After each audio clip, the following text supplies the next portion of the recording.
What's up, Green Bay Packers fans? Welcome back, and as always, thank you for joining me. My name's Paul Brettel. Today, we're here to discuss my 5 key items, along with some final thoughts on the Green Bay Packers' upcoming matchup with the Atlanta Falcons. But first, hit like on the video, hit subscribe on the channel. I do greatly appreciate it. You can find all my work over at Packers Wire, and you can follow me on Twitter at Paul_Brettel. So let's dive on in. As I said, my 5 big things to keep our eyes on as Sunday's game between the Green Bay Packers and the Atlanta Falcons unfolds, and I will have some final thoughts, just some quick hitters at the end of this. So, number one, Packers run defense versus the Falcons run game. Packers run defense coming off a very good performance against a strong rushing offense in the Chicago Bears week one. For the most part, they were able to contain Justin Fields. They held the Bears running backs to just over 3 yards per carry.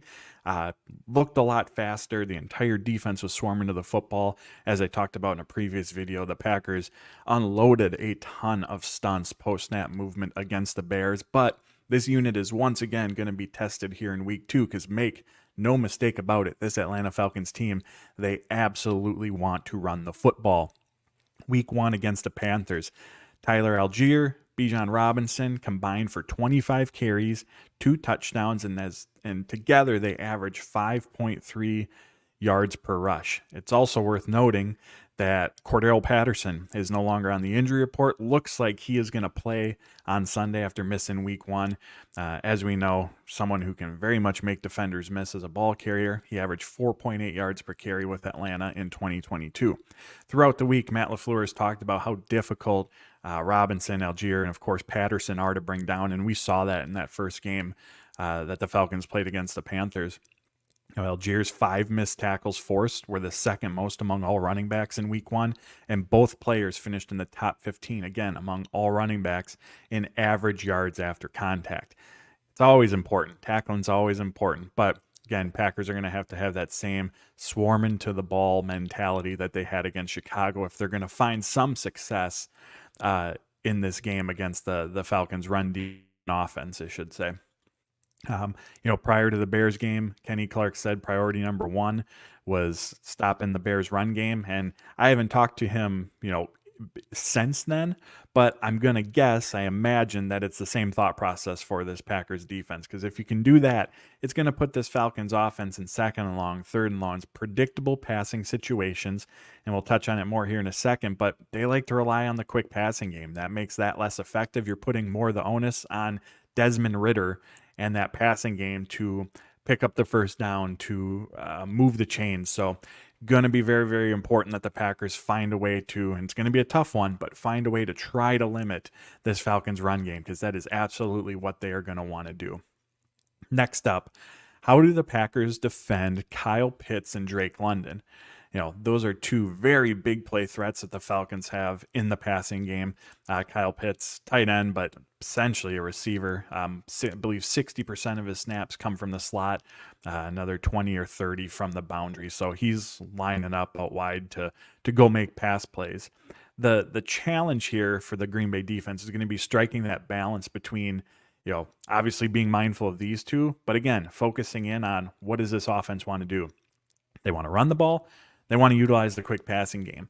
Desmond Ridder's 18 pass attempts in week 1 were the fewest among quarterbacks. Of those 18 pass attempts, 8 came either at or behind the line of scrimmage, according to Pro Football Focus, and only 4 traveled more than 10 air yards, with only one of those 4 going beyond 20.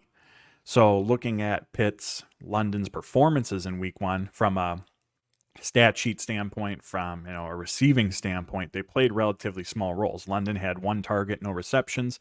Pitts had 3 targets, 2 receptions for 44 yards, and his big reception was a 34-yarder, whereas basically a jump ball, or a 50-50 ball, I should say. And Greg Williams, the Packers cornerbacks coach, said earlier this week that when you're throwing to Kyle Pitts, there really aren't 50-50 balls. It's more like 90-10 balls, because he just goes up and gets it. So again, you got to be mindful of those guys, but the Packers have to figure out, or again, strike that balance of how they're also going to key in on the run game and the quick passing game, which the Falcons like to utilize.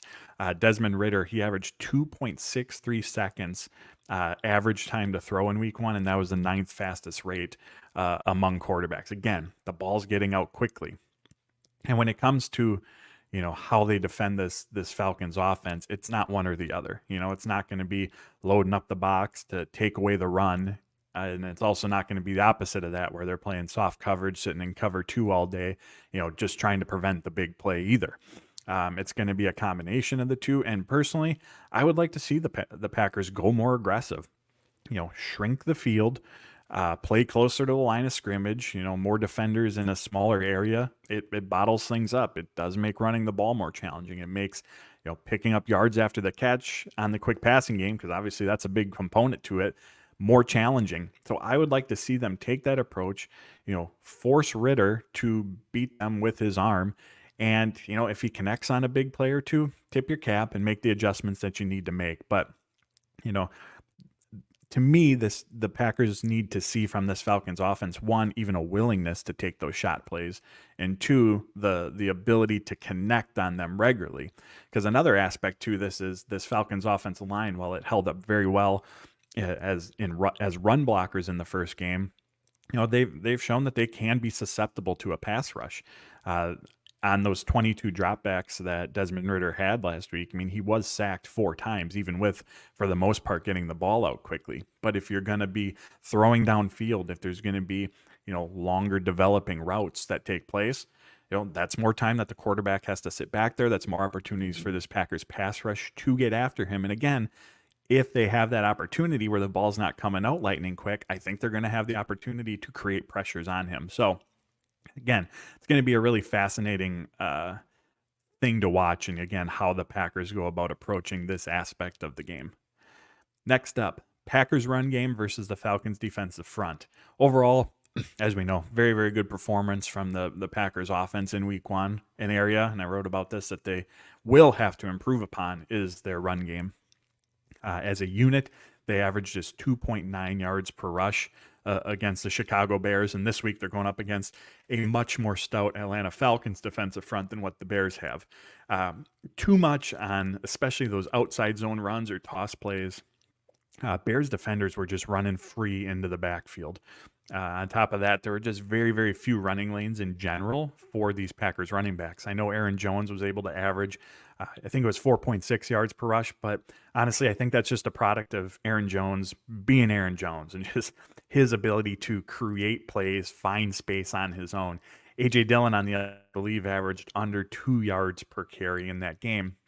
And I think how A.J. Dillon performs is a closer or is a better, gives us a better idea of the actual blocking that was there for him, because A.J. Dillon, he's not someone who has that ability to create like Aaron Jones does, So if, he's struggling to find, if he's not picking up a ton of yards, there's probably not a lot there for him in terms of running lanes to take advantage of either. So that absolutely has to be an area that this Packers offense improves on. I've talked about it quite a bit on here. When you have a strong run game, keeps the offense out of predictable passing situations, opens up opportunities in the passing game, sets up play action. But on the flip side of it, if you're struggling to pick up those yards, 1, 2, 3 yards per rush, you get bottled up, everything becomes more difficult. You're in those predictable passing situations. The defense can play more aggressive. They can get after the quarterback. They can... again, shrink the field, move up closer to the line of scrimmage to try to take away, those quick passing game, run game opportunities. So it's going to be really, really important for this Packers team, especially against, and I'm going to talk about this here in a minute, an aggressive Falcons secondary. So success starts with finding a consistent ability to move the ball on the ground. Next up, which team can get more pressure on the opposing quarterback? Right after the Packers' Week 1 victory, Matt LaFleur, he's in the tunnel talking to Larry McCarron, and LaFleur says that the Packers' ability to protect Jordan Love but get after Justin Fields was really the key to that game. Jordan Love was pressured only times on 30 dropbacks. Justin Fields, on the other hand, was pressured 36 times. He was pressured on over 50% of his dropbacks. Just a staggering amount, and a really, really impressive performance from the Packers defensive front. As I already mentioned, they'll have the opportunity, I believe, against this Falcons offensive line and pass protection to get after Ritter. but that's going to be really, really challenging with the quick passing game. I asked Joe Barry about that. What do you do to help, try to generate pressure when the ball's coming out as quickly as you can? And he said that for defenders, it can be easy to get frustrated in those situations, but you just have to you know, keep that mindset of getting after the quarterback. And when the opportunity does present itself, because it might not happen often, you got to take advantage of it. He also mentioned the importance of getting their hands up, trying to deflect the ball, getting it, in Ritter's vision in his throwing lanes to help muddy things up that way. But that's going to be an important aspect to watch. And again, that goes back to slowing the run. If you're putting Ritter in the Falcons offense in second and long, third and longs, it becomes a lot more difficult to consistently move the ball, relying so heavily on the quick passing game. On the other side of things, the Falcons defensive front, they got after the quarterback very well last week as well. They generated 28 pressures, which from Pro Football Focus was the sixth most among all NFL teams last week. And again, the Packers held their own in that regard against the Bears in Week 1, but it's going to be a challenge for this unit and something to really watch for if we're looking for a matchup to key in on. Grady Jarrett, Falcons interior defensive lineman, against Josh Myers. As we know, Myers has had his ups and downs. Jarrett has been one of the better interior defenders in the NFL, so that is the potential to cause some havoc for the offensive line for this Packers offense. So. And they have other guys along that defensive front too that can cause some chaos. So absolutely something to keep our eyes on. As we know, time in the pocket for Jordan Love, it's a must. It's a must for every quarterback. But in going up against an aggressive Falcon secondary, that additional time, that's going to allow him to go through his progressions. That's going to give his pass catchers that extra second or so, which in the NFL can be a lifetime, but that extra second or so to get open, to find space for Love to be able to connect with them. So whoever can get the most pressure on the quarterback is going to have a big advantage in this game. All right, my last item, just highlighted it a little bit, but how do the Packers' young receivers fare against an aggressive Falcons secondary? Throughout this week, talking to Matt LaFleur, talking to Adam Stenavich, the common word used to describe the Falcons defensively has been aggressive, and that word applies to the defensive front, to the linebackers, to the secondary, but it particularly seemed to be pertinent to the secondary when LaFleur and Stenavich were talking about that group. They have, as LaFleur highlighted at the cornerback position, they have really good length, a ton of athleticism, and they have three cornerbacks in Terrell, Flowers, and potentially Jeff Okudah, who's listed as questionable, who are not afraid to get up in receivers' faces and challenge them at the line of scrimmage. At the safety position, the Packers have Jesse Bates, who forced all three turnovers last week against Carolina. He had 2 interceptions and a forced fumble. So that in itself, their length, their size, their athleticism, like that in itself can present challenges for an offense. But in addition to that, it's their play style. As I just mentioned, the cornerbacks are not afraid to get up on the receivers at the line of scrimmage. Dan Orlovsky of ESPN highlighted how the Falcons defense as a whole, they're willing to switch up personnel. They're willing to use disguises within their defense to cause some confusion, chaos for offenses.